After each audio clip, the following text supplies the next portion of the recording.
Welcome to our YouTube channel, Python for Future. In this video, we are going to discuss about some important topics related to Python. So without any further ado, let's move ahead.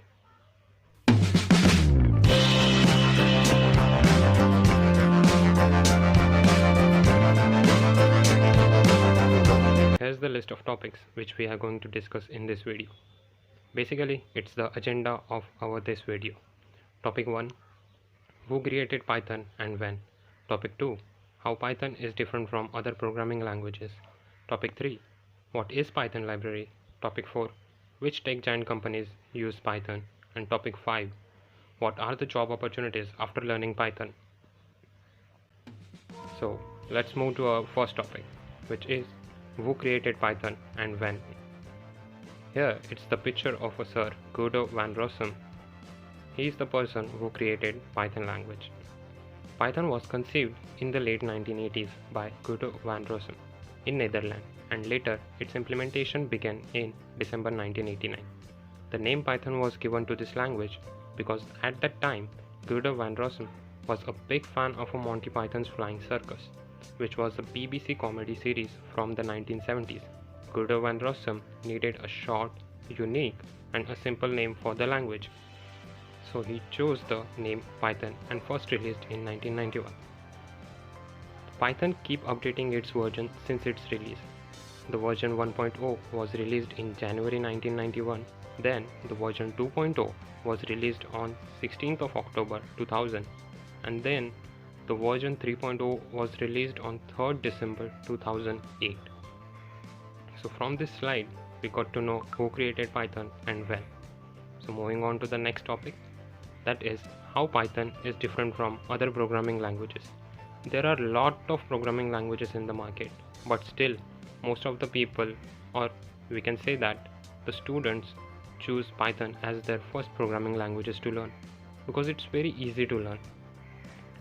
Because Python is an interpreted, object-oriented, high-level, general-purpose programming language with a dynamic semantics.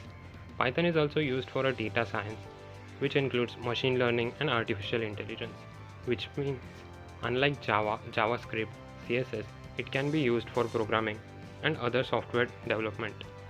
Also, Python has some simple and easy to learn syntax as compared to other programming languages. So we will move to our next slide, that is what is Python library. In other programming languages you have to write a code which has almost 1,000 of lines of codes, but in Python they will provide you the Python library which will do its work for you.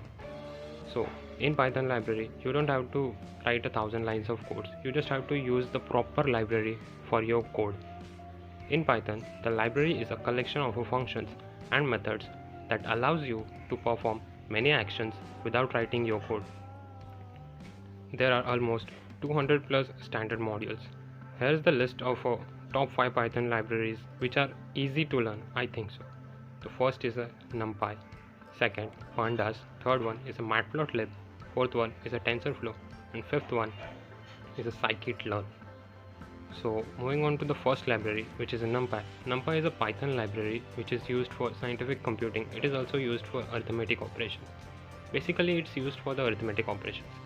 The second library is Pandas. Pandas library is used for a data manipulation. Its key data structure is a data frame. Means if you want to create a table which has a lot of information in it, so you just simply write names in one line and then the marks of the students in another line, and then Pandas will automatically create a table for you. So moving on to the next library, that is Matplotlib library. Matplotlib library is used to plot a different type of graphs like bar graph, scatter graph, histogram, and pie chart. That's it. Moving on to our next point, that is which tech giant companies use Python. Here's the list of the top 5 companies which uses Python: Google, Facebook, Yahoo, Dropbox, and NASA. I have one special fact for you guys. The special fact is that Sir Guido van Rossum worked at Google from 2005 to 2012, where he spent most of his time in developing Python language. Then in 2013 he started working for Dropbox. Then later, in 2019, he officially retired. Coming back to our companies, the first company is Google. Google uses a Python for YouTube. There are multiple lines of codes used by Google for YouTube. Then the second company is Facebook. According to Facebook engineers, Facebook uses Python in production engineering. Python's simplicity allows Facebook engineers to easily interact with their application programming interface, which is API, and it also helps them to do their work faster. Then another company is Yahoo. Yahoo uses Python for its Yahoo Maps. Similarly, Dropbox and NASA also uses Python for their different operations. Also, I have one more company that's very huge company which uses a Python, and that is Netflix. Yes, Netflix also uses Python.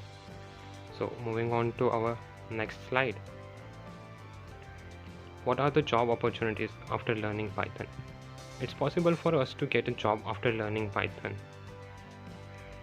You know what? You guys will be surprised after knowing how much companies pay to data scientists for their job. So here are the jobs: a data scientist, data journalist, Python developer, financial advisor, and an educator.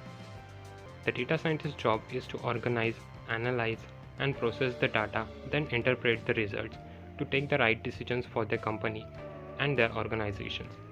The average salary of the data scientist in US is more than $100,000. Aren't you guys surprised after knowing the amount? It's $100,000. So moving on to the next, that is a Python developer. The job of the Python developer is to do effective coding and developing a backend components to improve overall performance.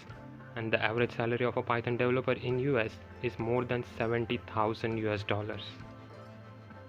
Then I still have more jobs for you guys.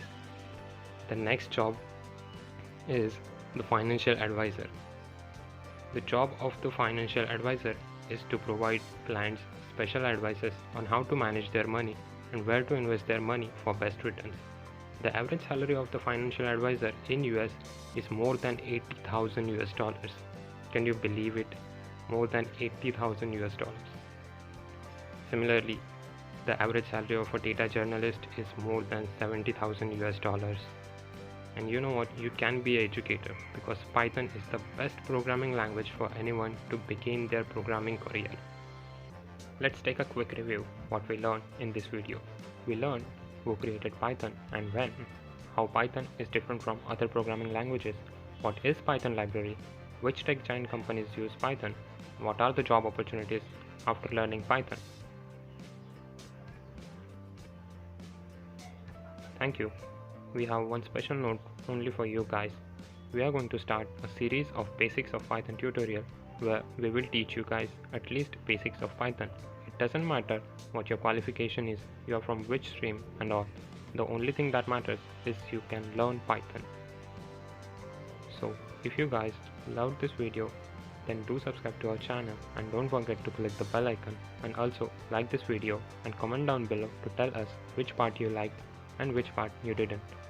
So also share this video as much as you can with your friends and family members, I mean cousins, and also tell them how interesting Python programming is.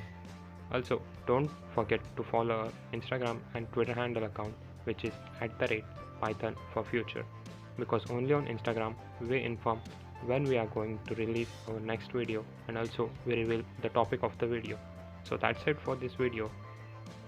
Now see you in the next video. Bye.